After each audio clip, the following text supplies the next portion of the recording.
Hello friends, कैसे हैं आप लोग। आज हम लोग पढ़ेंगे BFE 101 में HIV एड्स के मूल तत्व। तो वीडियो स्टार्ट करने से पहले जो भी फ्रेंड्स हमारे चैनल पे नए आए हैं कृपया चैनल को सब्सक्राइब कर ले और बेल आइकन को प्रेस कर दे ताकि जो भी लेटेस्ट वीडियो हमारे चैनल पे आए वो सबसे पहले आपको मिल सके। तो ज्यादा टाइम को न किल करते हुए आइए आते हैं अपने टॉपिक पे। भारत में HIV एड्स का इतिहास।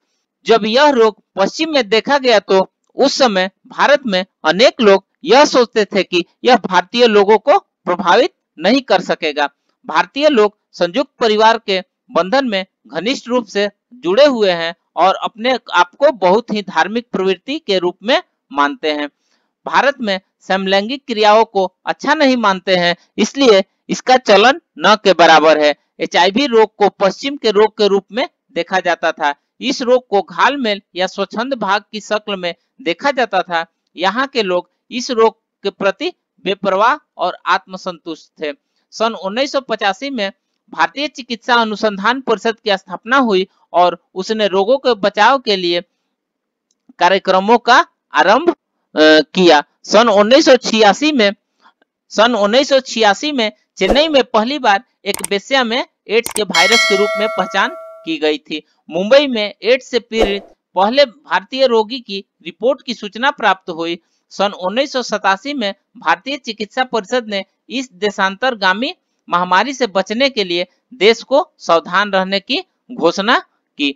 सन 1986 में देश में पहले कुछ HIV एड्स के केसों की रिपोर्ट मिलने के बाद तुरंत सरकार इस समस्या को गंभीरता को मान्यता दी और इस महामारी से निपटने के लिए महत्वपूर्ण उपायों को आरंभ कर दिया। परंतु इस समय तक अफ्रीका क्षेत्र में एड्स महामारी रूप धारण कर चुका था तथा विश्व के अनेक देश में तीव्र गति से फैल चुका था। भारत सरकार ने समय की बर्बादी किए बिना उच्च जोखिम वाली जनसंख्या की जांच परख करने के लिए महत्वपूर्ण कदम उठाए। सन 1986 में स्वयं एक उच्च अधिकारी प्राप्त राष्ट्रीय एड्स समिति का गठन किया और 1987 में राष्ट्रीय एड्स नियंत्रण कार्यक्रम आरंभ कर दिए थे। आइए नेक्स्ट देखते हैं राष्ट्रीय एड्स समिति। देश में HIV एड्स की रोकथाम और नियंत्रण के कार्यान्वयन और कार्यनीतियां और योजना प्रतिपादन हेतु सन 1986 के विभिन्न क्षेत्रों के प्रतिनिधियों सहित स्वास्थ्य और परिवार कल्याण के केंद्रीय मंत्री की अध्यक्षता में स्वास्थ्य और परिवार कल्याण मंत्रालय ने राष्ट्रीय एड्स समिति की स्थापना की। समिति के कार्यक्रमों के निष्पादन और बहुक्षेत्रीय सहयोग को मूर्त रूप देने के लिए व्यापक नीति निर्देशन उपलब्ध कराती है। शुरू के वर्षों में महामारी के अधिक केंद्रों में रक्त आदान के प्रयोजन तथा निगरानी से संबंधित कार्यों के लिए संचार कार्यक्रमों, रक्त की जांच प्रक्रिया आदि द्वारा आम जनता को जागरूक बनाने के लिए खास कार्यक्रमों पर जोर दिया जाता था। प्रत्येक राज्य ने अपने यहाँ HIV की जांच के लिए कार्यक्रम आरंभ कर दिए और HIV संक्रमण के अनेक केस सामने आने लगे। आइए नेक्स्ट देखते हैं HIV एड्स नियंत्रण के लिए मध्यम अवधि योजना। सन 1989 में विश्व स्वास्थ्य संगठन यानी वर्ल्ड हेल्थ ऑर्गेनाइजेशन यानी WHO के सहयोग से बाहरी साधनों को उपलब्ध कराने के लिए $1 करोड़ राशि बजट से HIV एड्स नियंत्रण के लिए मध्यम अवधि योजना को आरंभ किया। सबसे प्रभावित 5 राज्यों और केंद्र शासित प्रदेशों जिनके नाम है महाराष्ट्र, तमिलनाडु, पश्चिम बंगाल, मणिपुर और दिल्ली, इस योजना को कार्यान्वयन किया गया। आरंभिक कार्यकलापों में लक्षित सूचना, शिक्षा और संचार, निगरानी गतिविधियों की कार्यक्रम प्रबंध क्षमताओं के सुदृढ़ीकरण पर विशेष ध्यान दिया गया। सन 1962 वास्तविक गतिविधियों जैसे कि शिक्षा और जागरूकता कार्यक्रम का कार्यान्वयन, सुरक्षित रक्त के लिए उपाय, अस्पताल संक्रमण पर नियंत्रण, HIV एड्स की रोकथाम के लिए कंडोम का विस्तार तथा STD एवं HIV एड्स दोनों पर बल देने के लिए क्लिनिकल सेवाओं को मजबूत बनाया गया था।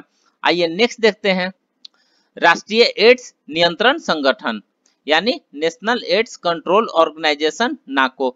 सन 1991 में अनेक दानदाताओं ने भारत के सहयोग देने के लिए अपनी इच्छा व्यक्त की। भारत में एड्स की रोकथाम और नियंत्रण के लिए कार्यनीति योजना के अनुसार वर्ष 1992 से 97 तक 5 वर्ष की अवधि के लिए तैयार की गई।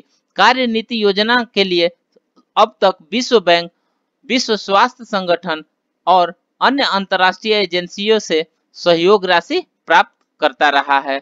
इस योजना का उद्देश्य भारत में HIV एड्स की रोकथाम और नियंत्रण के लिए व्यापक बहुक्षेत्रीय कार्यक्रमों का स्थापना करना था।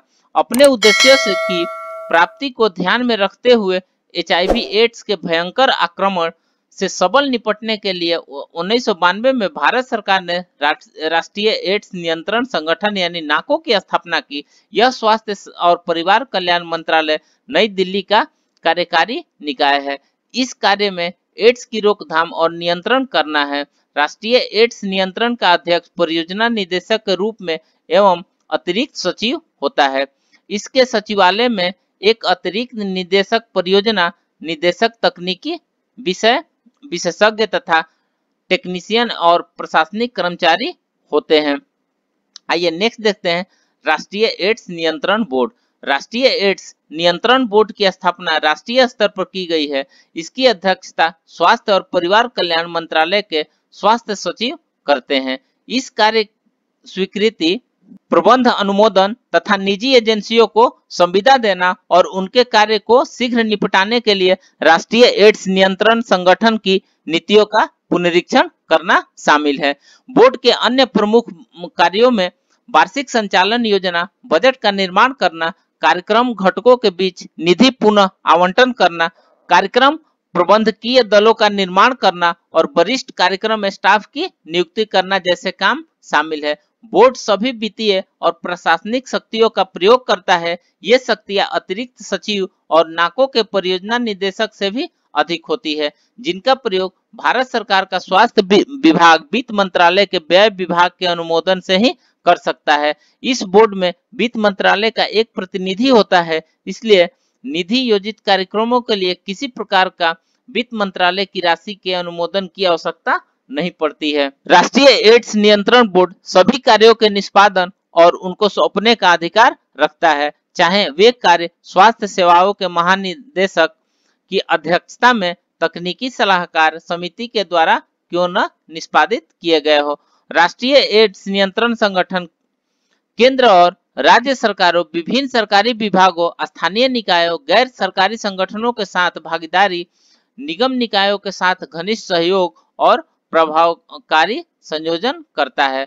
वहीं पर विभिन्न कार्यक्रमों के कार्यान्वयन और निगरानी के लिए द्विपक्षीय सहयोग भी करता है। राष्ट्रीय एड्स नियंत्रण संगठन HIV एड्स के विरुद्ध संघर्ष के लिए अर्थात इसको नष्ट करने के लिए डटा है। वर्ष 2002 में राष्ट्रीय एड्स नियंत्रण संगठन ने HIV एड्स से निपटने के लिए राष्ट्रीय नीति की घोषणा की। इस प्रकार से फ्रेंड्स, हमने BFE 101 में HIV एड्स के मूल तत्व, जिसमें भारत में HIV एड्स के इतिहास के बारे में पढ़ा। तो बने रहिए हमारे वीडियो पे, फिर मिलते हैं एक नए वीडियो के साथ। तब तक के लिए धन्यवाद।